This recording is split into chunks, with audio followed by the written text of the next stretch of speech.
在我自己访谈的经验当中，其实我觉得最大的问题还是在于大家的对于宗族里面的一个性别的一个观念，也就是说，其实对老一辈的人来说，他们比较没有办法去理解说性别的秩序跟性别规范的这个改变的这个原因是什么？就是说，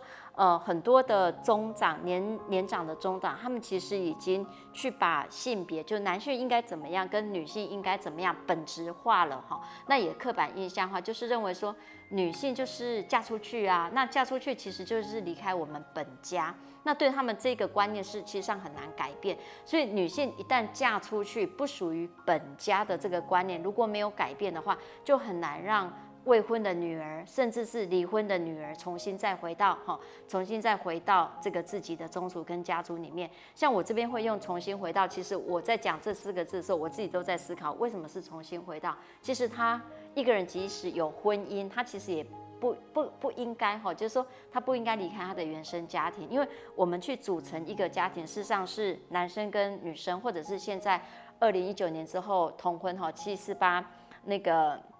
草案748那个法案通过了之后，也有同婚这样子的一个形式，所以不管是异性恋婚姻或者是同性恋婚姻，有2个人来共同组成婚姻，其实他们都不见得是需要跟原生家庭做一个断裂，也就是说双方组了一个新家庭，可是我们跟原生家庭还是一个很紧密的关系。可是老一辈的宗长比较不能理解。可是过去的他们的对于男性跟女性的看法就是不太一样，那这个不一样是根深蒂固的，所以这个时间这个部分是比较需要一个时间来让他们去理解到说，女儿